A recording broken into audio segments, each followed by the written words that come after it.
너무 이 자리에 와주신 분들께 진심으로 감사를 드리고요. 저는 방금 소개를 받은 실버 개발자 채널을 지금 운영을 하고 있는 하재상이라고 합니다. 저는 실리콘밸리 메타에서 지금 일한 지는 4년 차 그리고 8년 차 시니어 개발자로 일을 하고 있습니다. 오늘 일단 본격적인 얘기를 시작하기 전에 일단 오늘 이 자리에 와주신 여러분들께 먼저 한 가지 드리고 싶은 말씀이 있었는데, 항상 제가 말을 하는, 라이브에서도 말을 했고, 저희 구독자님들한테도 말을 하지만, 이미 한국에서, 여러분은 무언가를 만들려는 사람들이고, 요즘 표현으로 또 빌더라고 하죠. 그 중에서 저는 정말 상위 1%라고 생각을 하거든요. 진심으로. 왜냐면 지금 이 시간에 평일 저녁에 AI 에이전트로 이렇게 일하는 방식을 또 배우러 자발적으로 와 계신 거잖아요. 뭐 직군이 개발자든 PM이든 디자이너든 창업자든 상관없이 이미 클로드 코드나 코덱스나 뭐 제미나이 같은 도구들을 이렇게 일상적으로 쓰고 계신 거고, 거기서 또 한 발짝 더 나아가려고 이 자리에 오신 분들이니까 그 자체가 저는 평균 이상이고 이렇게 또 리스펙트 하는 부분이라고 생각합니다. 그래서 오늘 제가 드릴 얘기는 AI를 안 쓰면 큰일 난다 같은 그런 얘기는 전혀 아니고요. 왜냐하면 이미 그 단계는 한참 넘으셨을 거라고 생각합니다. 대신에 조금 다른 얘기를 하려고 하는데, 사실 그 1% AI를 활용하는 사람들 안에서도 사실 격차가 이제 벌어지고 있다라고 저는 생각을 하거든요. 같은 도구를 쓰는데 누구는 이제 생산성이 뭐 2배가 되고, 누구는 반대로 어제와 똑같이 그냥 나아가고 있고, 또 어떤 사람은 5인분, 10인분 내 일을 하고 있고, 또 솔직히 말씀드리면 저도 그렇게 느끼는데 이 격차를 좁힐 수 있는 시간이 얼마나 남았는지는 모를 것 같습니다. 뭐 1년이 될지, 또 더 짧게 6개월이 될지 저는 정확히는 모르지만 한 가지 확실한 거는 지금 움직이는 사람과 그렇지 않은 사람의 결과가 아주 다를 거라는 사실이거든요. 그래서 일단 첫 번째 20분 동안은 일단 그 격차가 어디서 생기는지, 어떻게 하면 이 시대에 그런 AI 네이티브니스를 장착할 수 있는지를 간단하게 살펴보도록 하겠습니다. 네. 그래서 어, 일단 먼저 사실부터 짚고 가겠습니다. 클로드 코드가 2025년 초에 이렇게 출시가 됐잖아요. 그때만 해도 그냥 터미널에서 쓰는 도구에 불과했습니다. 근데 1년이 지난 지금에 실리콘밸리 빅테크 거의 모든 엔지니어가 다 클로드 코드를 쓰고 있고, 한국 스타트업들도, 한국 기업들도 되게 빠르게 따라잡고 있는 분위기라고 저는 알고 있거든요. 뭐 기업마다 조금씩 다르겠지만, 그래서 엔트로픽도 매출에서 코딩 관련 비중이 회사 전체의 절반 이상을 차지한다라는 발표도 있었고, 그래서 실질적으로 AI 코드를 요즘에는 거의 모두가 사용하고 있다고 봐도 무방할 것 같습니다. 정말 이제 저희가 신경 써야 되는 거는 그 안에서의 차별, 그 안에서의 격차인 것 같거든요. 그래서 흔히 이제 뭐 AI 안 쓰면 이렇게 도태된다라고 하잖아요. 사실 여러분한테 드릴 얘기는 조금은 아닌 것 같습니다. 왜냐면 이미 쓰고 계시니까요. 안 쓰는 분들과의 결과는 사실 시장에서 자연스럽게 정리될 거라고 생각하고, 사실 그것도 이미 결정된 일이라고 저는 생각하거든요. 진짜 짚어볼 건 조금 다른 건데요. AI를 쓰는 이 1% 안에서 어떤 사람이 가장 빠르게 앞서 나갈 수 있는가? 같은 AI를 쓰는데도 결과가 천차만별인 이유가 있습니다. 상상을 해보세요. 진짜 옆자리 동료가 같은 시간에 작업 5개를 동시에 굴린다고 생각을 해보세요. PR 리뷰 뭐 자동화 해놨고, 아침 출근하기 전에 이미 우선순위가 정리된 브리핑을 메신저로 받아놓고 있고, 뭐 같은 도구인데 산출물이 막 5배, 많게는 10배까지 차이가 납니다. 이게 1년 누적되면 평가 시즌, 뭐 승진 시즌, 뭐 차이가 다 드러나겠죠? 뭐 길게 보면 연봉, 길게 보면 어떤 회사에서 어떤 일을 하는지까지도 갈리겠죠. 저는 실리콘밸리에서 8년째 이렇게 엔지니어로 일을 하고 있는데, 최근 2년 사이에 평가 기준이 완전히 바뀌었거든요. 그러니까 예전에는 이 사람이 얼마나 코드를 잘 짜고 많이 짜는가가 어떻게 보면 평가 기준이라고 보면, 지금은 이 사람이 AI 에이전트들을 하나, 둘, 셋 동시에 굴리면서 얼마나 안정적이고 좋은 결과를 뽑아냈는가를 보고 있습니다. 채용 기준도 당연히 면접에서 이제 AI 쓸 줄 아세요라는 질문을 안 하겠죠. 왜냐면 당연한 거니까요. 대신 AI를 어떻게 쓰시냐, AI한테 일을 어떻게 위임하나요? 이런 거를 묻겠죠. 이 질문에 어떻게 답하느냐가 앞으로의 1년 커리어의 방향을 가르게 될 거라고 진심으로 생각합니다. 그래서 진짜 격차는 1년 이 1% 안에서 벌어진다고 생각하는데 AI를 이미 지금 지휘하는 사람과 그냥 하는 사람의 차이가 정말 10배가 아니라 100배까지도 저는 벌어질 수 있다고 생각하거든요. AI를 이렇게 시스템으로 운영하기 시작하면 한 사람이 뭐 5명, 10명 분량의 일을 하게 되고 5년이 누적되면 정말 그 격차가 커질 겁니다. 그래서 그 격차를 좁힐 수 있는 시간 자체가 길지 않을 거예요. 제가 말했듯이. 그래서 지금 움직여야 된다고 저는 또 다시 한번 말씀드리고 싶습니다. 그래서 일단 여러분에게 드리고 싶은 첫 번째 메시지는 AI를 사용하는 사람에서, 그러니까 유저에서 AI를 지휘하는 사람, 오케스트레이터로 넘어가야 된다고 말씀드리고 싶어요. 그리고 그 차이가 뭔지 그것도 지금 얘기를 한번 드리겠습니다. 이 격차가 어떻게 벌어지는지 수상적으로 말하면 사실 와닿지 않을 거라고 저는 생각을 해요. 그래서 제가 일단 제 나름의 4단계 프레임워크를 이렇게 생각을 해봤습니다. 그래서 들으시면서 본인이 어느 단계에 있는지 가볍게 한번 생각해 보세요. 가볍게요. 정답이 있는 게 아니라 본인 위치를 한번 짚어보는 그런 프레임워크다라고 생각해 보시면 됩니다. 일단 첫 번째 레벨 AI Aware에서는 AI를 알고는 있지만 실질적으로는 거의 안 쓰는 사람을 뜻합니다. 뭐 아이디 자동 완성 정도 그리고 챗 GPT 뭐 한번 써봤다 그 정도의 수준. 솔직히 여기 계신 분들 중에 이 단계에 계신 분들은 거의 안 계실 거라고 생각하지만 이 단계의 분들은 보통 이런 자리에 자발적으로 오시지도 않을 거라고 생각합니다. 그래서 두 번째 레벨로 넘어가면 AI Enabled 단계인데요. AI를 이제 도구로 활용하기 시작합니다.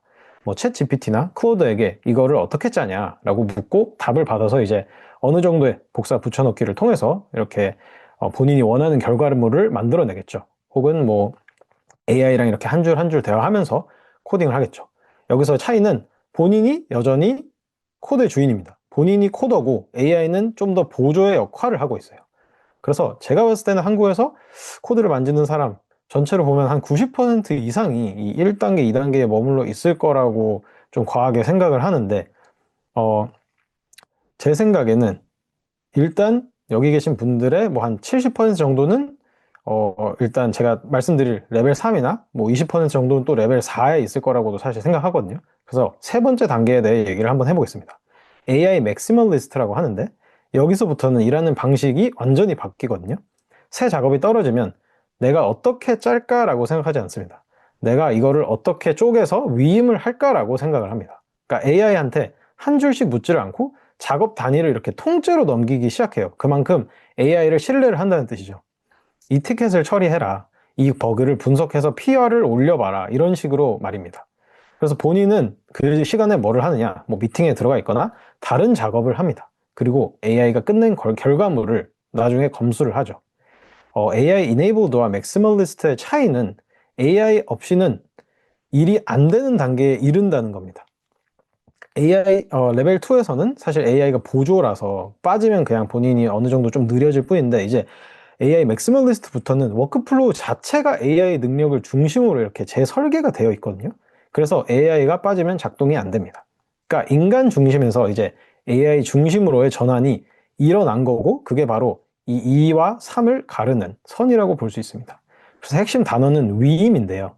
그러면 4단계 AI 네이티브는 무엇이냐? 이거는 비유 하나로 시작하도록 하겠습니다.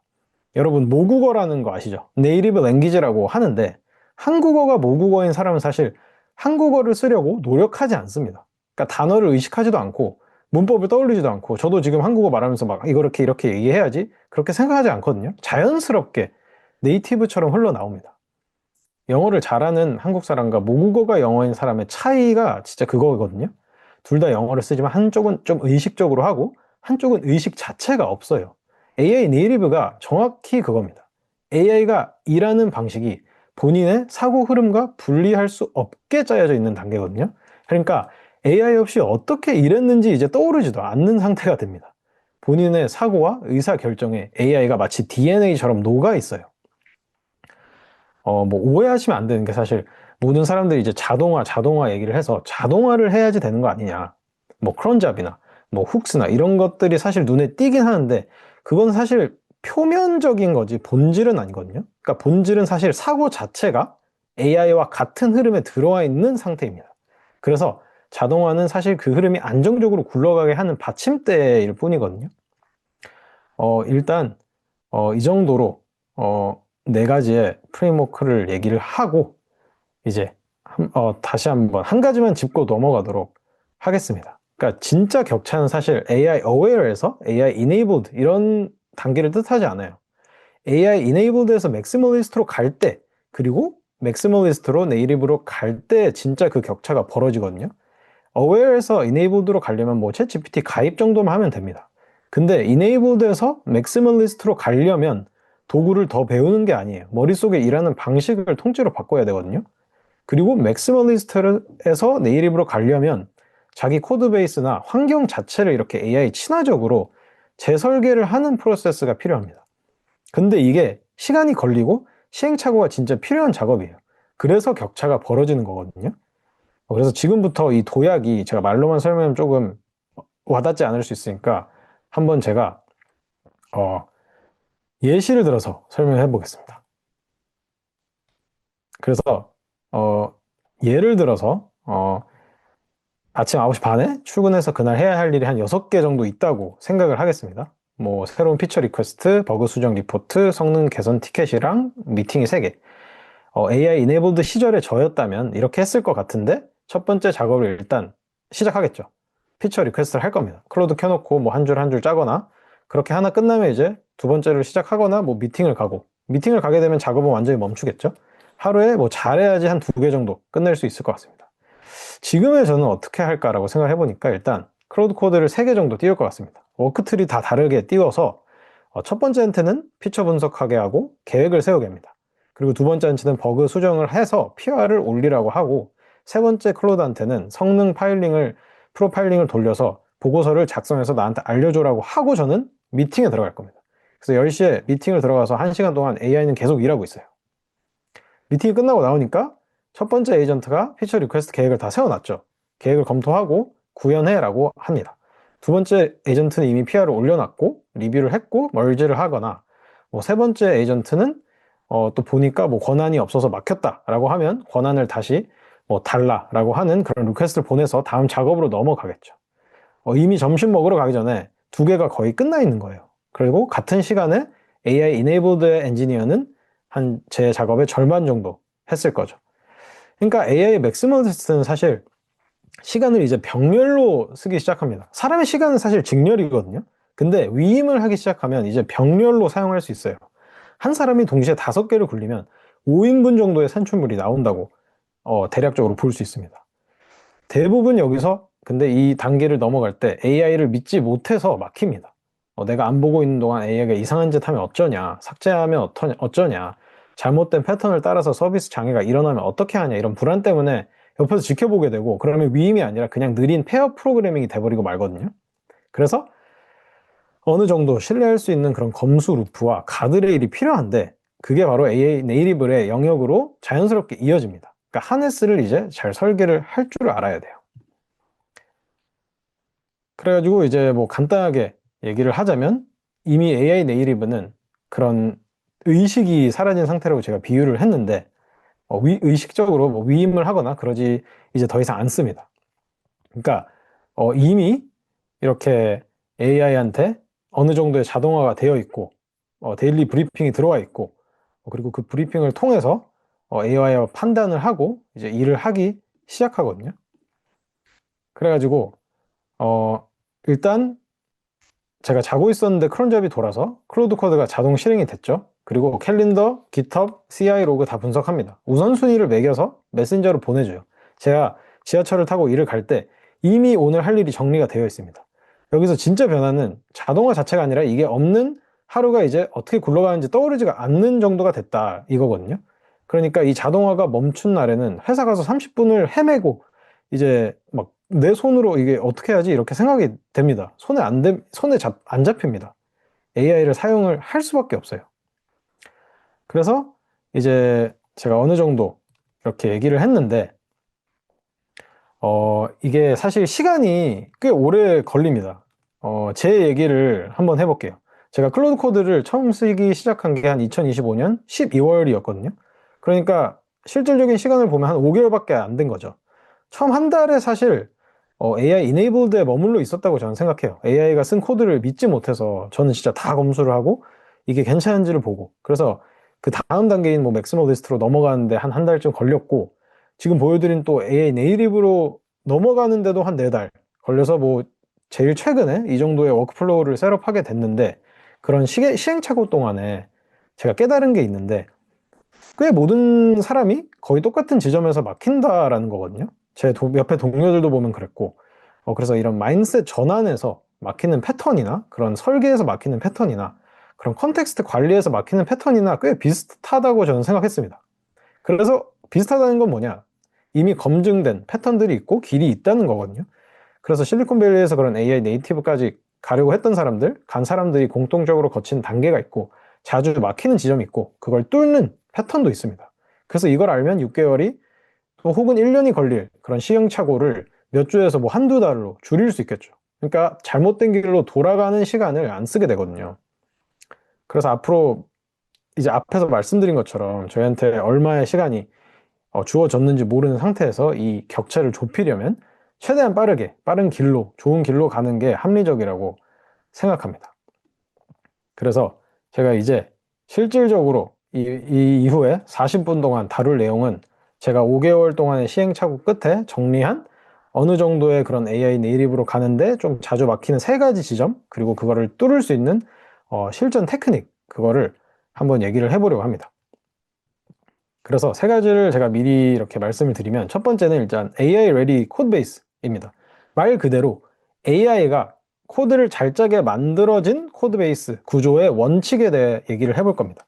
그러니까 같은 AI를 써도 코드베이스 구조에 따라서 결과물의 품질이 뭐 3배, 많게는 5배까지 차이가 나는 것을 실제로 저는 회사에서 이렇게 목격을 하기도 했고, 그래서 그거에 대해 얘기를 할 거고, 두 번째로는 일단 컨텍스트랑 비용을 최적화를 해야 됩니다. 이건 무조건 해야 돼요. 클로드 코드 토큰 비용을 정말 이렇게 절반 이하로 줄이면서 결과물 품질은 2배, 3배로 올릴 수 있는 방법이 있거든요. 이제 AI 네이티브로 가려면 AI를 무조건적으로 많이 쓸 수밖에 없습니다. 그래서 비용 관리가 안 되면 절대 그 다음 단계로 갈 수가 없습니다. 세 번째로는 세이프가드랑 훅스인데, 프로덕션에서 AI를 안전하게 이렇게 풀어놓아야 되잖아요. 그런 방법에 대해서 제가 간단하게 또 얘기를 하도록 하겠습니다. 네. 그래서 이제 제가 AI 레디 코드베이스에 대해서 한번 얘기를 해볼 건데, 한 가지를 먼저 짚고 한번 넘어가려고 하거든요. 이 AI 레디 코드베이스라는 개념이 사이드 프로젝트 수준에서는 사실 큰 차이를 느끼지 못할 수 있습니다. 왜냐면 혼자 만드는 작은 토이 프로젝트라면 뭐 클로드.md도 심지어 없이 그냥 시켜도 뭐 그럭저럭 굴러갈 수도 있어요. 근데 진짜 차이가 폭발적으로 벌어지는 건 사실 회사 코드베이스에 들어가는 그 순간입니다. 파일이 일단 수천 개고 모듈이 수백 개고 5년, 10년 넘게 쌓인 그런 컨벤션이랑 암묵적 규칙이 가득한 그런 프로덕션 코드베이스 안에서는 AI가 길을 잃기가 너무 쉬워요. 거기서는 같은 AI를 써도 누구는 정말 퀄리티 좋은, 품질 좋은 PR을 생성해내는 반면에 누구는 그 PR을 계속 갈아엎어야 됩니다. 그러니까 이게 규모가 클수록 격차가 커진 이유는 꽤 단순한데, 작은 프로젝트는 AI가 전체 컨텍스트를 한 번에 읽을 수가 있습니다. 작으니까요. 근데 큰 코드베이스는 그게 불가능합니다. AI가 어디를 봐야 되는지, 무엇을 따라야 하는지를 사실 알려주지 않으면 매번 추측하고 틀릴 수밖에 없습니다. 그래서 제가 질문 하나로 들어가게 되면, 같은 클로드를 쓰는데 왜 회사마다, 왜 엔지니어마다 결과물 품질이 다를까? 같은 모델, 같은 도구, 심지어 비슷한 수준의 엔지니어인데 어떤 팀에서는 정말 AI가 프로덕션 코드를 그대로, 거의 그대로 멀지해도 될 수준으로 짜고 어떤 팀에서는 정말 못 짜거든요. 그러니까 AI가 보는 코드 베이스가 다르기 때문이에요. 그러니까 AI는 어떻게 보면 천재라고 보셔도 됩니다. 천재 시니어 개발자라고 보셔도 되는데, 저희 회사의 사내 정치, 뭐 3년 전에 누군가가 뭐 그런 푸ll 리퀘스트에 남긴 코멘트 하나, 뭐 이 함수는 절대 프로드에서 호출하면 안 된다라는 그런 암묵적인 규칙, 이런 거를 알 수가 없어요. 그러니까 저희 신입 엔지니어가 입사 첫날에 모르는 거랑 똑같잖아요. 근데 신입한테는 저희가 이렇게 온보딩 문서를 줍니다. 또 위키도 알려주고 시니어 엔지니어가 이렇게 옆에 앉아서 뭐 일주일, 한 달, 뭐 꽤 몇 달 동안 가르쳐 주기도 해요. 근데 AI한테는 저희가 그걸 안 하잖아요. 그냥 코드 던지고 잘 짜봐 라고 하고 그러면서 결과물이 평범하다고 실망할 때가 많죠. 그래서 AI 레디 코드베이스는 한마디로 한 줄로 정의하면 이겁니다. AI를 위한 지도가 그려져 있는 코드베이스예요. 그러니까 조금 풀어서 설명을 하자면 AI가 코드베이스 안에서 길을 잃지 않도록 어디가 어떤 모듈이고 어디서부터 봐야 되고 어디는 건드리면 안 되는지를 미리 표시해둔 코드베이스라고 생각하면 됩니다.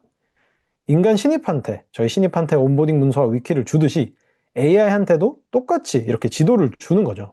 이 지도의 비유가 제가 곧 다룰 그런 사례에서도 나올 거거든요. 그래서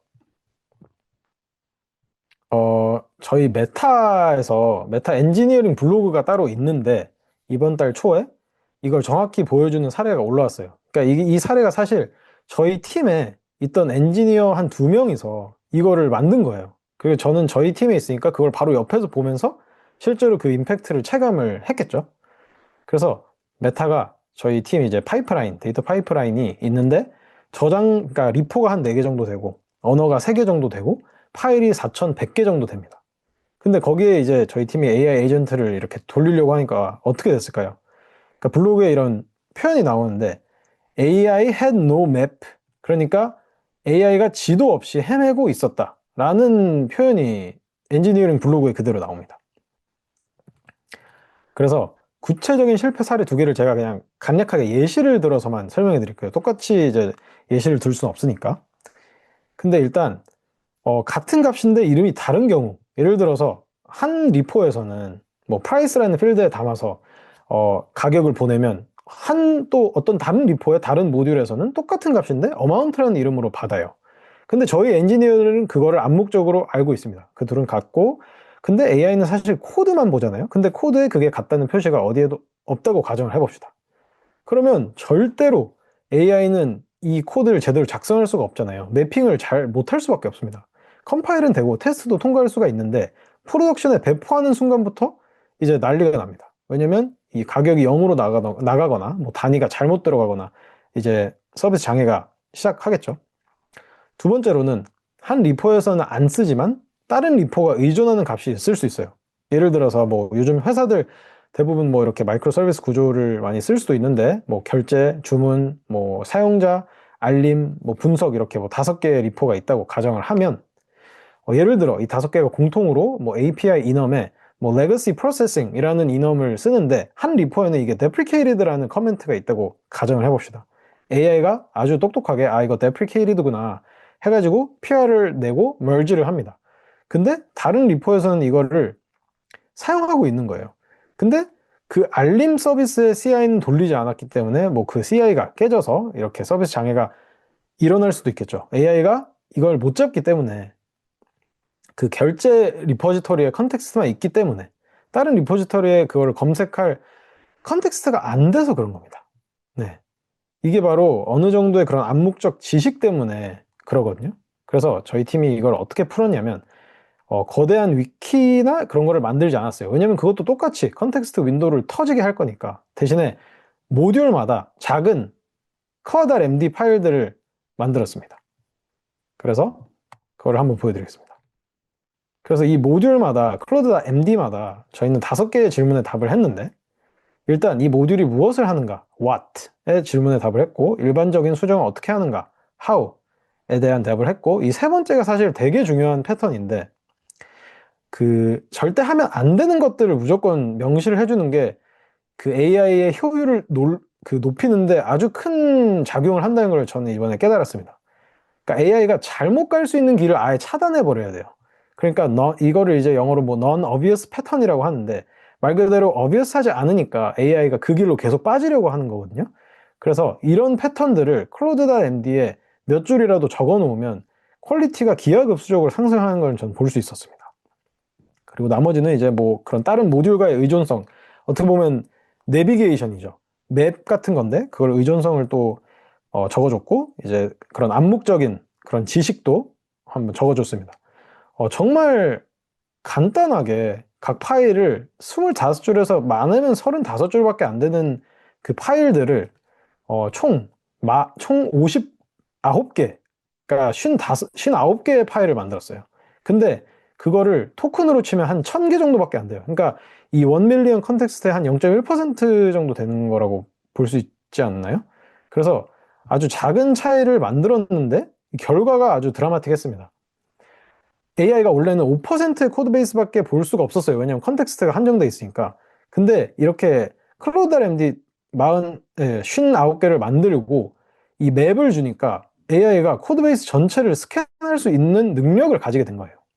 그래서 내비게이션 가능한 파일들이 50개밖에 안 됐었는데 4100개가 됐고, 그런 문서화가 50개의 패턴이 다 문서화가 됐고, 도구 호출 횟수도 40%나 감소가 했습니다. 나중에 보면 비용 감소 패턴 전략 중에 하나가 도구 호출할 때 그 횟수가 계속 반복되는 아주 그런 낭비되는 패턴이 있는데 그런 패턴도 감소를 했어요. 작업 시간도 줄어들었고 품질 점수도 결과적으로는 아주 올라간 것을 볼 수가 있습니다. 그래서 이게 정확히 백과사전을 주면 안 되고 나침반을 줘야 된다라는 의미거든요. 그러니까 AI한테 모든 걸 다 알려주려고 하면 안 되고 방향만, 어디로 가야 할지 방향만 알려줘야 된다는 뜻이에요. 그래서 클로드 RMD에 아까 제가 말했던 그런 non-obvious 패턴에 대해 뭐 간단히 이렇게 설명하자면 뭐 이런 것들이 있을 수 있는데 AI가 실패할 때마다 클로드 RMD에 무조건 한 줄 추가해 주는 거를 강력하게 추천합니다. 진짜 이거는 꼭 해야 되는 거예요. 그래서 AI가 절대 그 길로 다시 가지 않을 수 있도록 그러니까 이렇게 표지판 같은 걸 세워줘야 돼요. 그래가지고 그리고 두 번째로는 이제 클로드.md가 있는데 100줄에서 200줄 이하로 짧게, 그러니까 그 루트 클로드.md 말하는 겁니다. 루트 클로드.md를 100줄에서 200줄 이하로 짧게, 왜냐면 루트 클로드.md는 매 세션마다 컨텍스트에 들어가기 때문에 컨텍스트를 유지를 잘 하려면 절대 길어지면 안 돼요. 그래가지고 이 루트 디렉토리의 클로드.md는 그냥 맵이라고, 진짜 그냥 지도라고 생각하셔야 됩니다. 거기에 뭔가를 뭐 많이 담으려고 하기보다는 이런 정보를 찾으려면 이런 문서를 참조해라. 이런 정보를 찾으려면 저런 문서를 참조해라. 이런 식으로 인덱스를 적어 놓는 거를 저는 추천을 드립니다. 그리고 마지막 세 번째로는 자동 갱신 루프인데 이게 무슨 말이냐면 클로드 RMD도 코드랑 똑같습니다. 코드도 이렇게 놔두면 썩거든요. 그러니까 그게 무슨 뜻이면 계속 클로드 MD를 프레시하게 유지를 해줘야 돼요. 그러니까 유지 보수를 해줘야 됩니다. 그래서 아주 유명한 말이 있는데 썩어가는 컨텍스트는 없는 것보다 나쁘다라는 말이 그 엔지니어링 블로그에 그대로 써져 있거든요. 그러니까 저희 사람이 손으로 유지하려고 하면 안 하기 때문에 이거를 자동화를 해야 되는데 뭐 자동 갱신 그런 스킬 같은 거를 만들어서 뭐 커맨드를 만들어서 훅으로 강제 자동화를 시킵니다. 뭐 예를 들어 세션 끝날 때마다 이 훅을 뭐 트리거 해가지고 자동 갱신을 시키던지, 혹은 뭐 일주일에 뭐 매일 몇 시에 이거를 뭐 강제 자동을 시키던지, 그렇게 해서 계속 컨텍스트를 프레시하게, 이 클로드 MD 파일을 프레시하게 유지를 해줘야 돼요. 그래서 일단 제가 실질적으로 만든 그런 AI 그런 레디니스 스킬 같은 거를 또 같이 보면서 해보면 더 좋을 것 같아가지고 제가 한번 지금 그 시연을 간단하게 해보도록 할 텐데요. 일단 스크린 다시 한번 쉐어하도록 하겠습니다. 스크린 보이시나요? 그래서 일단 제가 프롬프트도 미리 준비를 해놨습니다. 준비를 해놨고 이 프롬프트를 그대로 복사 붙여 넣을 건데, 일단 이게 돌아가는데 시간이 걸리니까 제가 일단 먼저 복사해서 붙여 넣고 그 다음에 이 프롬프트가 뭔지에 대해서 저희가 한번 얘기를 좀 해볼 겁니다. 그래서 일단 이 AI 레디니스 코드베이스 점수를 매겨야 되는데, 점수를 매기려면 루브릭이 있어야 되잖아요. 그래서 그 루브릭도 제가 미리 이렇게 만들어서 왔기 때문에 그 루브릭도 같이 한번 봐보도록 하겠습니다. 일단 프롬프트를 한번 봐볼게요, 같이. 일단 스킬 크리에이터로 일단 생성을 하는 걸 볼 수 있습니다. 코드베이스가 AI 레디한지 스코어하는 스킬을 만들어 달라고 제가 했습니다. 그래서 이제 이 Git 리포지터리, 지금 제가 갖고 있는 그 Git 리포지터리가 있는데, 그 리포지터리에 AI 레디 루브릭으로 감사를 하고 점수표를 만들고 HTML 대시보드를 만들 거예요. 그리고 ROI 액션 리스트를 마지막으로 산출할 겁니다. 간단하게 스코어링 루브릭 파일이 필요하겠죠. 이건 뭐 .md 파일로 아마 작성이 되든지 제이슨 파일로 작성이 되든지 할 것 같고, 스코어링을 할 수 있는 그런 파이썬 스크립트도 저희 필요할 겁니다. 그래서 이 정도로 넣어서 만들어 달라고 했고, 이제 제가 잠깐만, 스크린 하나만 더 쉐어할 건데, 그 루브릭을 제가 직접 보여드리고 싶거든요. 그래서 이게 방금 제가 카피 페이스트한 루브릭입니다. 그래서 이걸 보면 이제 Improved AI Ready 코드베이스 루브릭이라고 해서 이게 100점 만점으로 이렇게 환산이 되는 거를 볼 수 있거든요. 그래가지고 이 100점 만점의 스킬을 하나씩, 그러니까 이 카테고리를 하나씩 보면 어떻게 하면 이 점수가 높은 AI 레디 코드베이스가 나오는지를 볼 수 있어요. 일단 AI가 코드베이스나 모듈이나 워크플로우를 빠르게 찾을 수 있는가에 대한 점수가 15점이 있습니다. 그리고 컨텍스트 파일이 이 전부를 넣었느냐 아니면 그냥 지도만 줬느냐, 이 원칙을 따르는 걸 볼 수 있고 그게 20점이 있고, 숨은 규칙이나 실패 패턴, 그런 암묵지 같은 그런 게 잘 구조화가 되었는지, 또 변경 영향 범위를 AI가 추적할 수 있는지, 컨텍스트가 스테일해지지 않을 수 있도록 자동이 유지가 되는지, 아까 저희가 말했죠, 자동화해야 된다고. 그리고 실제 AI 태스크의 성공률이나 효율 개선이 측정이 되는지에 대해 이렇게 100점짜리를 했는데, 하나씩 이렇게 조금 자세히 보면, 만점이 받으려면 일단 이 내비게이션에서 만점을 받으려면 모든 핵심이 AI 내비게이션 가이드에 존재를 해야 되고, 어디를 봐야 하는가를 1 to 2 홉 만에 찾을 수 있다라고 돼 있어요.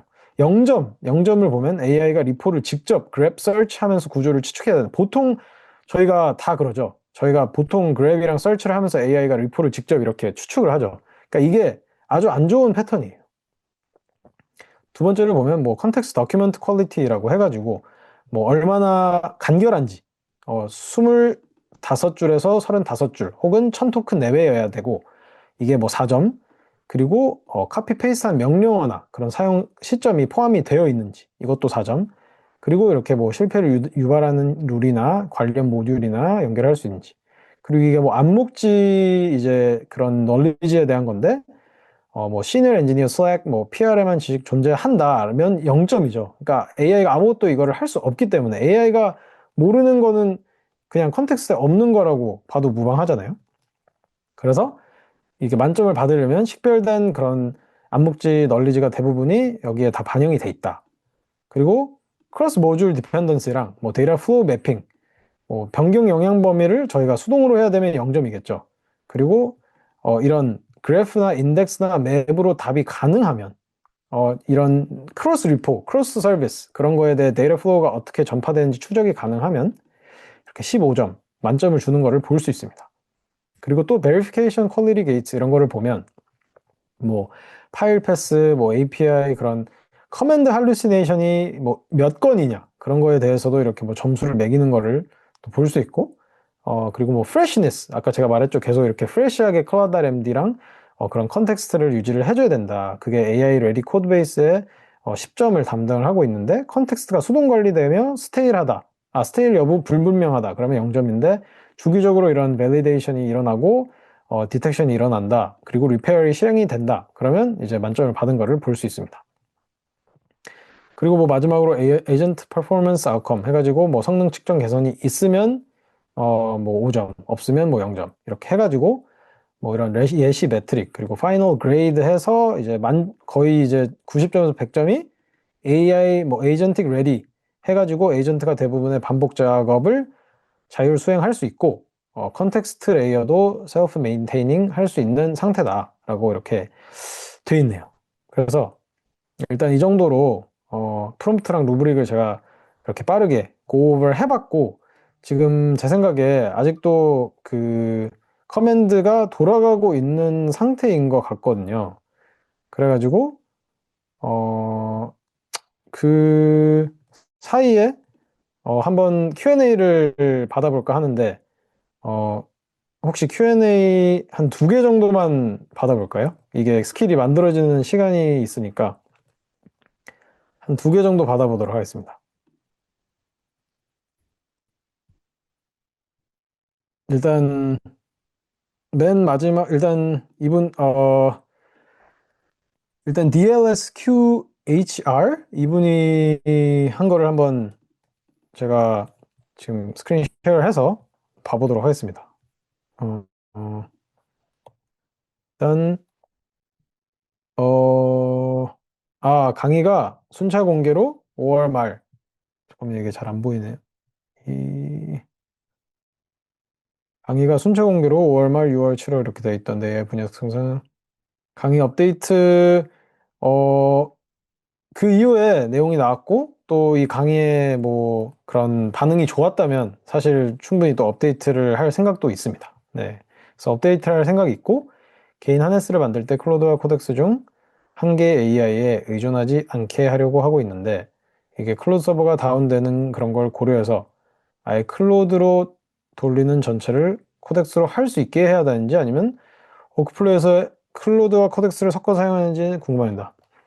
제 생각에는 일단 저는 섞어서 하고 있긴 한데 사실 어느 정도 이게 그 클로드에서 코덱스로 완전 넘어가거나 코덱스에서 클로드로 완전 그 워크플로우가 넘어가는데 어느 정도의 그게 걸리는지 사실 전 잘 모르겠습니다. 그 에포트 에스티메이트를 잘 몰라가지고 그게 생각보다 그렇게 많이 뭐 그렇게 노력이 많이 들지 않는다. 그냥 뭐 클로드.md에서 agents.md 뭐 그냥 그 정도의 뭐 노력 대비다. 그러면 사실 뭐 그렇게 한번 코덱스만 사용을 해보는 것도 저는 뭐 나쁘지 않다고 생각하는데 네, 다른 분들이 더 잘 아실 수도 있을 것 같아서 저는 일단 그 정도로 네, 답변을 해드릴 수 있을 것 같습니다. 네. 그리고 어,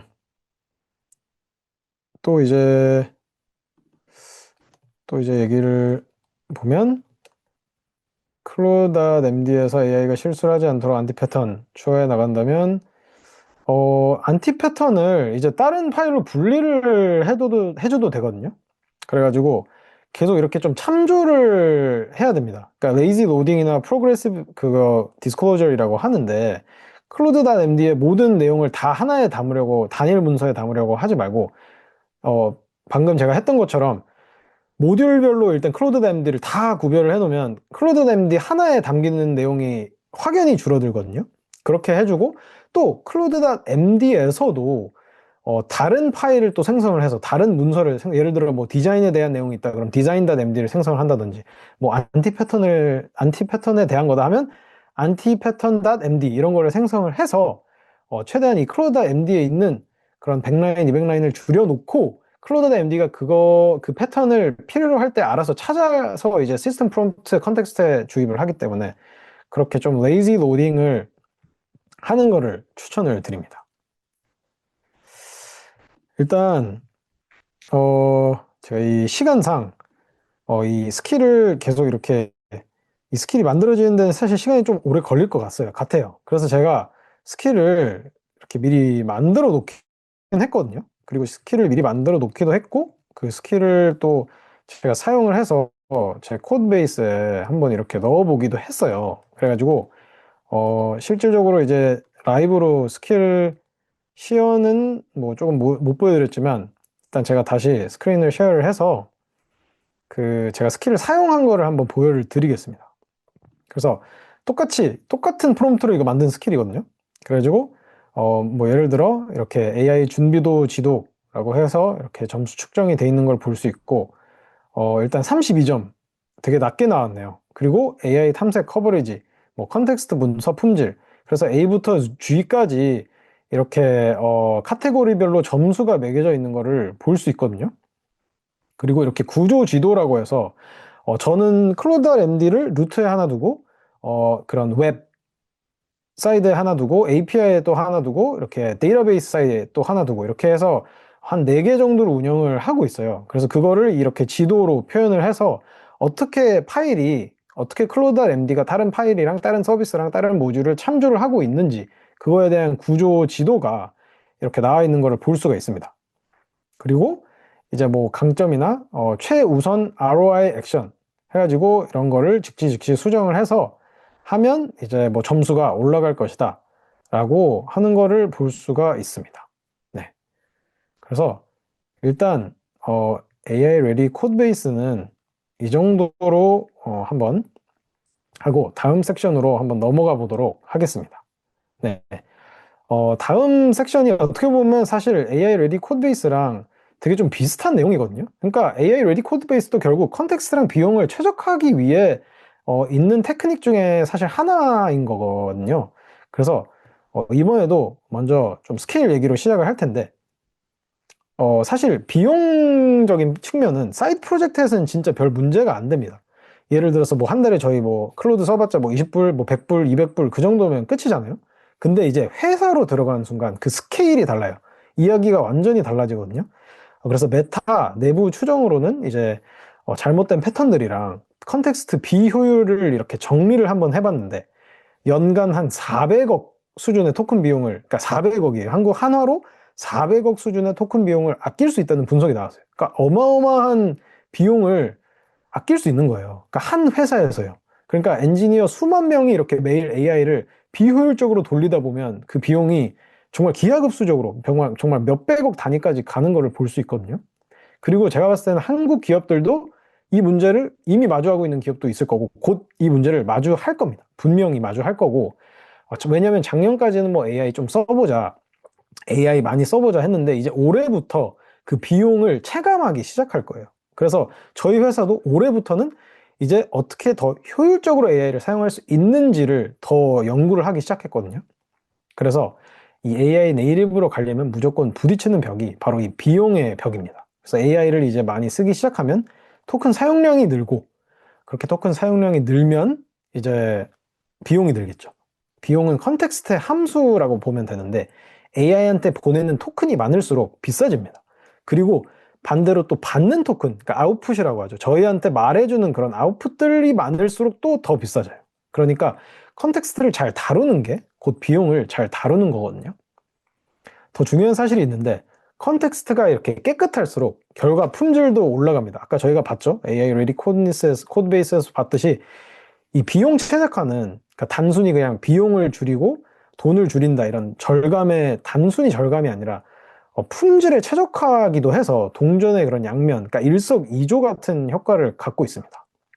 그래서 토큰 효율을 간단하게 보면 이 세 가지로 어떻게 보면 귀결이 되는데 persistent context 해서 이렇게 매번 새로 가르치지 않는 거, 두 번째로는 precise prompting 해서 추측하게 만들지 않는 거, 세 번째로는 conversation hygiene 해서 이렇게 세션의 어떤 그런 위생, 대화의 위생을 관리를 하는 거거든요.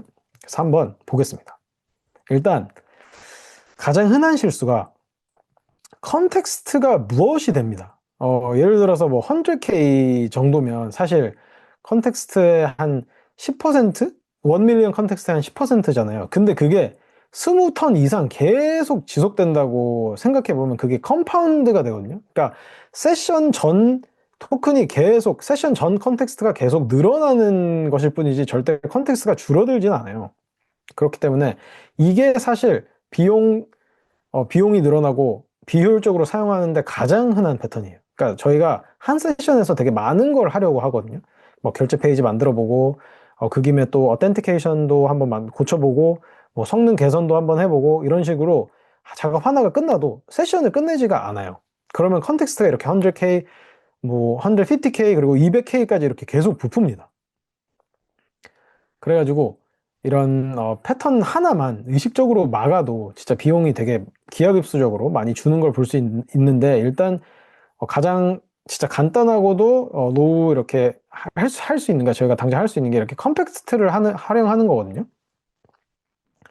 컨텍스트가 한 3, 40% 정도 넘기 전에 직접 치거나 아니면 제가 말한 것처럼 이렇게 훅으로 이렇게 자동화를 시켜가지고 컨텍스트가 이렇게 차면 저희한테 뭐 알림을 보내주던지 아니면 저절로 어로 컴팩트를 돌리게 하던지 그렇게 해가지고 이렇게 컨텍스트를 주기적으로 이렇게 좀 줄여주는 것도 좋고 두 번째로는 어쩌면 이게 더 좋죠. 한 세션에는 한 작업만 하는 거거든요. 그러니까 이제 결제는 결제, 뭐 어텐티케이션은 어텐티케이션 이렇게 해가지고 작업을 새로운 세션에서 분리를 하는 겁니다. 그러니까 어떻게 보면 서브 에이전트랑도 비슷한 개념이에요. 그리고 세 번째로는 이게 또 은근히 사람들이 많이 모르는 건데 출력 형식을 명시를 해줍니다. 제가 아까 말했죠. 그 LLM한테 저희가 주는 것도 토큰이지만 나오는 게 그 출력 토큰이라는 게 엄청 크거든요. 그러니까 LLM은 되게 저희한테 많은 걸 설명해 주려는 경향을 갖고 있어요. 그래가지고 커뮤니케이션을 줄 때 무조건 간결하게 줘. 혹은 그러니까 코드를 줄 때는 explain only when asked. 내가 이걸 설명해 달라고 할 때만 설명해 줘. 이런 식으로 아웃풋 토큰을 이렇게 출력 형식을 명시를 함으로써 그 출력 토큰을 이렇게 효율적으로 한번 사용해 보는 것도 나쁘지 않습니다. 네. 그렇게 한 게 있고, 두 번째 또 패턴이 있는데 giant to output이라고 해가지고 저희가 이제 클로드를 사용하면 클로드는 수많은 도구들을 사용하거든요. 근데 아까 제가 말했던 거랑 비슷한데 이 도구들을 사용하는 과정에서 출력이 엄청나게 늘어납니다. 그러니까 그 컨텍스트가 계속 늘어나요. 아까 제가 말했듯이 그 AI 레디 코드베이스에서 말했듯이 코드베이스를 다 설치를 하려고 하다 보면 그렇게 막 그랩을 하고 설치를 하고 도구를 막 불러서 막 API를 불러오고 하다 보면 이 컨텍스트가 엄청 많이 늘어납니다. 그래서 저희가 할 수 있는 게 뭐냐? 필요한 정보를, 그러니까 이렇게 모호한 정보를 주면 AI가 모든 거를 찾으려고 하다가 컨텍스트가 터지거든요. 그래서 필요한 정보를 이렇게 좀 프리사이즈하게 주는 방법이 있어요. 그러니까 프롬프팅이랑 어떻게 보면 좀 비슷하죠. 추측을 안 하게 여기로 가서 이 함수를 봐서 이 함수에 뭐 수정을 하든지 뭐 이거를 해라 라는 식으로 이렇게 좀 위치랑 그런 것들을 좀 정확하게 한번 프롬프트를 좀 이렇게 사용을 해서 처방을 할 수 있습니다. 두 번째 또 처방 방법은 아까 제가 말했듯이 서브 에이전트로 이렇게 메인 컨텍스트를 보호를 해주는 방법이거든요. 그러니까 계속 오염되고 막 그렇게 그러면 이렇게 격리를 시켜버리는 거예요. 그래가지고 서브 에이전트를 띄워서 별도 컨텍스트에서 이렇게 파일을 읽고 작업을 하게 하고 아웃풋만 간단 명료하게 메인 에이전트로 이렇게 하면 메인 에이전트의 컨텍스트가 되게 잘 이렇게 효율적으로 운영이 되는 거를 볼 수 있습니다. 그리고 마지막 세 번째로는 이것도 이제 저도 좀 최근에 안 사실인데 이런 캐시 유틸라이제이션을 이렇게 되게 잘 못하면 컨텍스트가 금방 이렇게 터지거든요. 그러니까 그게 무슨 뜻이냐? 클로드는 되게 똑똑하게 캐싱을 해요. 그러니까 캐싱에 대해 혹시 모르는 사람을 위해서 간단하게 설명하자면 비용을 지불을 해야 되는데 그 비용이 공짜인 거예요. 이 캐싱을 사용하면. 그러니까 그렇게 간단하게 제가 설명을 이번에 드릴 텐데 캐시를 사용을 했을 때는 1.5불밖에 안 든다라고 생각하면 캐시를 사용하지 않았을 때는 30불, 그러니까 한 20배가 넘게 차이가 나는 거거든요. 그만큼 이제 캐싱을 사용하느냐 안 하느냐의 차이가 커요. 캐시를 그럼 우리가 무조건적으로 사용을 해야 되는데 캐시를 계속 저희가 깨지게 해요. 캐시 미스를 만들어요. 왜냐하면 클로드.md나 저희가 방금 한 대화나 그런 게 시스템 프롬프트랑 그런 거에 저장이 돼서 클로드가 똑똑하게 이거는 거의 바뀌지 않는 정보기 때문에 우리는 이걸 캐시를 해서 더 컨텍스트를 효율적으로 사용하게 만들어 주겠다라고 이제 인프라에서 제공을 하는 서비스거든요. 근데 그것들이 언제 바뀌냐면 클로드.md를 저희가 중간에 갑자기 수정을 해요. 메인 세션 중간에. 그러면 시스템 프롬프트 자체가 바뀌기 때문에 캐싱이 없어집니다. 처음부터 다시 시작이에요. 비용을 다 지불해야 됩니다. 그리고 두 번째로는 또 매 세션에 계속 다른 파일들을 읽어요. 먼저 읽은 파일들 말고. 그리고 계속 이렇게 시간이 경과하거든요. 그러니까 캐시도 시간이 있습니다. 그러니까 그 시간 안에 그 일을 끝내지 못하면 캐시는 다시 리셋되고 다시 저희가 비용을 지불을 해야 돼요.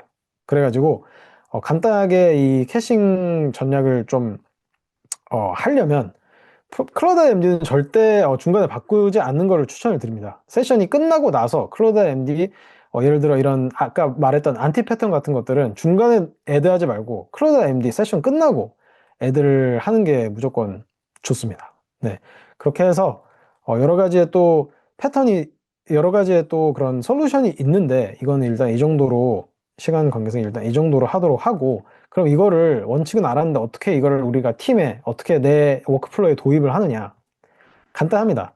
비효율을 일단 감지를 해야겠죠. 그러니까 모니터링을 해야 돼요. 내가 얼마나 어느 정도를 쓰고 있는지를 알아야지 줄일 수 있잖아요. 그래서 클로드 코드의 세션 로그를 분석을 해야 됩니다. 그리고 그 분석한 내용을 가지고 뭐 대시보드를 만들든지 내가 볼 수 있게 만들어야 돼요. 그리고 내가 쓴 그런 패턴이나 팀에 쓴 그런 세션 로그를 보고 같이 이렇게 팀이랑 공유를 해서 팀을 같이 이렇게 효율적으로 쓸 수 있도록 만들어주는 방식이 아주 좋습니다. 그리고 이제 고쳐야 되는 게 제일 중요한 건데, 고치는 방법은 두 가지가 있겠죠. 액티브 옵티마이제이션과 패시브 옵티마이제이션이 있는데, 액티브 옵티마이제이션은 말 그대로 내가 의식적으로 막 고치는 거예요. 클러다 MD를 고치고 막 컴팩트를 하고. 근데 사실 이거는 잊어버리기 아주 쉽죠. 패시브 옵티마이제이션을 저희는 결국 해야 됩니다. 그래서 아까 제가 말했듯이 훅으로 강제성을 이렇게 띄는 해서 뭐 어로 컴팩트를 하든지 뭐 서브 에이전트를 자동으로 라우링을 하든지 뭐 그리고 세션 끝날 때마다 클러다 MD를 자동으로 이렇게 리프레시를 해주든지 그렇게 해가지고 시스템이 이렇게 비용을 효율적으로 이렇게 절감할 수 있도록 해주는 게 중요합니다. 네.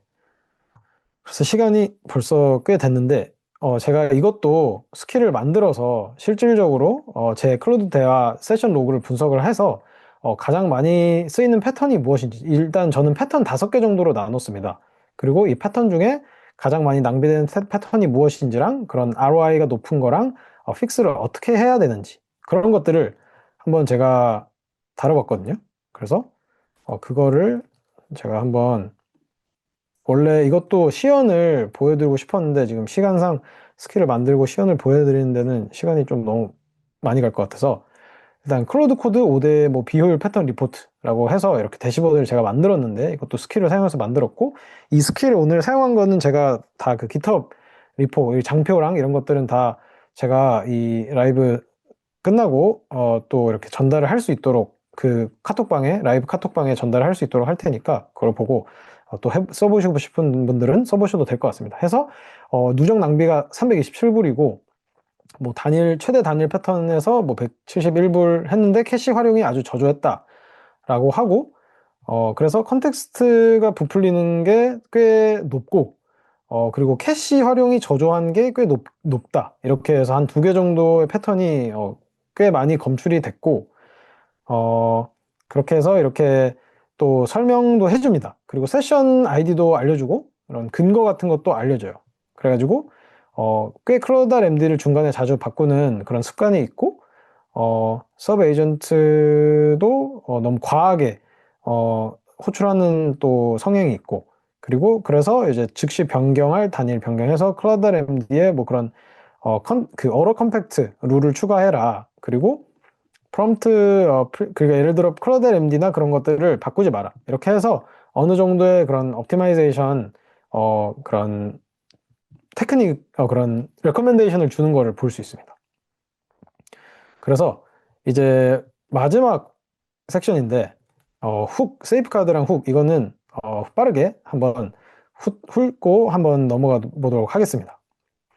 그래서 최근에 아시는 분들은 또 아실 수도 있는데 아마존이 아주 큰 일을 겪었어요. 그러니까 6시간 동안 뭐 630만 개 주문을 뭐 잃었다라고 이렇게 기사가 한번 났는데 한 달 전 정도 일인 것 같아요. 2026년에 3월 5일에 6시간 동안 아마존닷컴이 다운타임이 됐었거든요. 그래서 뭐 미국 지역 주문량이 뭐 99% 떨어졌다. 그러니까 다운이 됐으니까 주문을 못 하겠죠. 잃은 주문이 뭐 한 약 추정을 해보니까 뭐 630만 개다. 사흘 전에도 또 3월 2일에도 뭐 6시간짜리 장애가 있었어요. 그러니까 아마존에서 이런 서비스 장애가 많이 일어났는데 원인은 결국에는 두 사고 모두 그런 AI가 작성한 코드를 검토 없이 그런 프로덕션에 배포한 것으로 추적이 된 걸로 저는 알고 있거든요. 그래서 얘네들이 이제 난리가 난 거죠. 3월 10일에 긴급 엔지니어링 미팅을 열었습니다. 그리고 새 정책을 발표를 했는데 주니어 미드 레벨 엔지니어는 AI가 만든 코드를 프로덕션에 배포하기 전에 시니어 엔지니어의 승인을 무조건적으로 받아라 라고 했어요. 그래서 이게 흥미로운 게 있는데 시니어 바이스 프레지던트가 이 발표를 했는데 사실 작년 11월에 그 아마존 자체 AI 코딩 도구를 키로라고 부르는데 그 AI 코딩 도구를 회사 표준으로 쓰라고 이 사람이 메모를 보냈습니다. 그리고 주당 80% 사용률을 푸시를 한 사람도 이 사람이에요. 근데 그 사람이 이제 이 결과를 수습을 하고 있는 걸 볼 수 있거든요. 그러니까 이 사건이 주는 교훈이 뭐냐? AI 에이전트는 사실 일을 엄청 잘하는데 풀 액세스를 가지고 있어요. 그래서 본인이 옳다고 생각하면 뭐든 실행을 합니다. 뭐 근데 그 실행이 금요일 오후에 갑자기 데이터베이스 테이블을 드롭할 수도 있고 뭐 CI 시그널 1000개 깨진 PR을 갑자기 프로덕션에 멀지를 할 수도 있습니다. 그러니까 아마존이 한 게 사람을 검토 단계에 끼워 넣은 거잖아요, 결국. 근데 사실 그게 비효율적인 해법일 수밖에 없거든요. 왜냐면 사람이 결국 병목이 되는 시스템이 된 거예요. 그러니까 진짜 해법은 사실 시스템이 자동으로 막는 거잖아요. 그리고 그게 바로 이 훅입니다. 그래서 훅을 한 줄로 정의하면 이렇게 AI가 특정 행동을 하기 직전에 혹은 직후에 자동으로 실행되는 스크립트라고 볼 수가 있는데, 저희가 이제 실용적인 훅을 네 가지를 보고 이제 아마 마칠 것 같아요. 제가 실제로 사용하기도 하고 저희 회사에서도 많이 쓰는 실용적인 훅인데 꽤 많은 분들이 이미 알고 계실 수도 있습니다. 일단 린트랑 테스트랑 빌드를 돌려주는 훅이 무조건적으로 이건 필수입니다. 그리고 두 번째로는 이제 PR 리뷰하는 훅인데 서브 에이전트를 라우팅을 알아서 시켜줘요. 그러니까 예를 들어서 커밋 직전에 이 프리커밋 훅이라고도 부르는데 서브 에이전트를 띄워줍니다. 왜냐면 같은 메인 에이전트가, 그러니까 코드를 쓴 에이전트가 자기가 쓴 코드를 리뷰하면 무조건적으로 그 확증 편향 같은 게 생겨가지고 절대 코드를 제대로 리뷰하지 않아요. 그래서 다른 서브 에이전트, 세컨드 아이를 이제 만들어가지고 그 PR을 리뷰하게 만들거든요. 그래서 자기 편향을 없애는, 그래서 이런 훅도 아주 잘 활용을 하고 있고, TDD, 그러니까 테스트 드리븐 디벨롭먼트 훅인데, 테스트를 작성하지 않았으면 이 훅이 파일을 에디트하는 거를 강제적으로 이렇게 deny, 블락하거든요. 그래가지고 테스트를 무조건 먼저 작성하게 만드는 TDD 훅이 있고, 이 마지막 훅이 사실 모든 회사에서 저는 써야 되는 훅이라고 생각하는데, 서비스 장애들을 다 모아보면, 회사에 있는 서비스 장애들을 다 모아보면, 혹은 내가 가지고 있는 그런 장애 패턴들을 다 모아보면 분명히 패턴화를 시킬 수 있어요. 그 패턴화를 시킨 거를 스크립트화를 시킵니다. 그래서 스크립트화를 시킨 거를 훅에 이제 인베드를 시켜요. 그러면 이 내 코드를 작성하고 그 PR을 올릴 때 자동으로 이 여러 가지의 서비스 패턴, 서비스 장애 패턴에 그런 꼭 절대 하면 안 되는 것들이 이미 패턴화된 스크립트가 돌아가면서 내 PR을 이렇게 어떻게 보면 안전장치를 설계를 해주는 거죠. 그러면 정말 서비스 장애가 일어날 확률을 확 줄일 수 있어요. 이거를 저희 회사에서 지금 도입해서 쓰고 있고, 저는 이게 되게 꼭 필요한 훅이라고 생각하거든요. 근데 꽤 많은 사람들이 잘 모르는 훅인 것 같아서 제가 이렇게 짧게 한번 다뤄봤습니다. 네, 그래서 아까 제가 말했던 그 후기를 조금 더 이제 심도 있게 다루는 건데, 그런 사고의 사후 분석을 직접 한번 적어보고 그거를 패턴화를 시키고 스크립트화를 시키고 이제 훅에 박는 겁니다. 그래서 사람에 의존하지 않고 시스템에 의존을 하는 거죠. 그래서 정리를 하자면 일단 세 가지 정도를 보여드렸는데, AI Ready Code Base, 그리고 컨텍스트와 비용 최적화, 훅스, 그리고 이 세 개가 정말 좀 AI 네이티브로 가는 좀 자주 막히는 지점인데, 이거를 뚫으면 일하는 방식이 달라지지 않을까라고 저는 생각을 합니다. 그리고 각각 좀 더 깊이 들어가는 거는 강의에서 또 다룰 예정이고, 클로드.md 작성법이나 뭐 그런 서브 에이전트 패턴, 뭐 훅 설계 이런 것들, 뭐 그리고 또 실제 사스 프로젝트 처음부터 이걸 적용하고 그런 것들도 다 다루는 내용입니다. 네. 그래서 이제 시간이 딱 1시간 정도 된 것 같은데 20분 동안 Q&A로 이제 넘어가기 전에 제가 간단하게 또 쉐어를 하고 싶은 게 있습니다. 그래서 그것만 쉐어를 하고 이제 Q&A로 넘어가도록 하겠습니다. 네, 그래서 제가 이렇게 또 좋은 기회에 이렇게 패스트 캠퍼스랑 이렇게 협업을 해서 이렇게 강의를 한번 만들게 됐어요. 그래서 저는 정말 계속 이거를 어떻게 더 많은 사람들한테 이 좋은 이 좀 어렵고 이 격차를 줄이는 이 방법들을, 이 테크닉들을 어떻게 더 알릴 수 있을까라는 생각으로 이 강의를 한번 만들어 봤는데, 총 21시간의 긴 강의를 일단 계획을 하고 있어요. 그래서 정말 모든 것을 다 담을 예정이거든요. 그래서 이거를 이제 간단히 한번 짚고 넘어갈 텐데, 일단 바이브 코딩 그 저희가 말한 이 강의에서 말한 테크닉 없이 만들어지는 그런 바이브 코딩만으로 만들어지는 결과물과 이 이후에 만들어지는 결과물의 차이가 확 다르다라는 걸 저희가 보여드릴 겁니다. 그래서 이렇게 바이브 코딩과 에이전틱 엔지니어링과 하네스 엔지니어링 이 방법론들을 다루고 실질적으로 이제 저희가 말을 했던 그런 AI 레디 코드 베이스나 클라우드 MD를 어떻게 효율적으로 작성하는지 또 그런 컨텍스트 전략, 토큰 효율 전략, 뭐 훅, 그리고 뭐 TDD나 뭐 스펙 드리븐 디벨롭먼트, 그리고 마지막 또 AI 파워드 코드 리뷰 이런 테크닉들을 진짜 현업에서 쓴 테크닉들 위주로 다룰 예정이거든요. 그래가지고 결국 그 테크닉만 다뤄서는 안 되니까 어떻게 할 거냐. 저희 이제 토이 프로젝트 만드는 거는 이제 그만하고 좀 그런 프로덕션 스케일의 그런 개발 프로젝트를 만들어 보는 게 저는 진짜 큰 경험이라고 생각을 하고 실제로 그렇게 해야 된다고 생각을 해서 이번 강의에서는 한 10시간 동안 저희 진짜 프로젝트를 계속 같이 빌드를 해볼 거예요. 그래가지고 일단 MVP를 핀테크 사스 MVP를 빌딩을 할 건데 그걸로 끝나는 게 아니라 에이전틱 PR 리뷰어를 같이 한번 붙여볼 겁니다. 그래서 그런 리뷰 프로세스의 병목을 어떻게 우리가 없앨 수 있는지를 같이 고민을 해볼 거예요. 그리고 이제 세 번째로는 그거를 프로덕션 레벨로 이제 저희가 끌어올려야 됩니다. 그래가지고 그런 프로덕션 레벨, 뭐 성능 프로파일링이나 뭐 DB 최적화나 그런 에러 핸들링이나 로깅이나 그리고 뭐 런칭 이후에 뭐 구글 애널리틱스를 사용해서 어떻게 사용자 비헤비어를 그렇게 모니터링하고 그런 것들도 다뤄볼 예정이고 마지막으로는 이제 CI/CD 그 파이프라인을 에이전트를 사용해서 한번 통합을 해서 우리가 자고 있는 사이에 이거를 알아서 멀지를 해주고 알아서 배포까지 해주고 그거를 어떻게 안전하게 할 수 있는지 그런 것까지 한번 다 다뤄볼 생각입니다. 그래서 어, 정말 A로 Z라고 생각하시면 되거든요. 정말 클로드 코드에 대한 모든 거를 다룰 예정이고 그거를 바탕으로 또 실리콘밸리 테크닉을 바탕으로 이렇게 사스 프로젝트를 또 개발을 해볼 예정이고 마지막으로 저는 이것도 되게 중요하다고 생각하는 게 그래서 내가 잘하는 건 알겠는데 내가 잘해서 팀에게 이득이 되게 어떻게 할 것이냐. 그러니까 내가 나만 잘하면 덧셈인데 팀까지 내가 잘하게 만들 수 있으면 그거야말로 진짜 곱셈이고 그거야말로 10x 이제 20x 엔지니어가 되는 거거든요. 그게 진짜 중요해요. 그래서 조직 내 AI를 내가 어떻게 도입할 수 있는지, 내가 우리 AI 팀에서 내가 AI 에이스가 될 수 있는 법을 한번 짧게 이렇게 담아봤습니다. 그래가지고 조직 내 AX, 요즘 AX 되게 핫하잖아요. 그런 것들 제가 현업에서는 어떻게 하고 있고 실제로 우리가 어떻게 팀에서 해야 될지도 한번 다뤄볼 예정이에요. 그리고 수강생 전용 이렇게 Q&A 커뮤니티도 운영을 해볼 생각입니다. 네, 그렇게 해서 한번 그렇게 다뤄볼 생각이에요.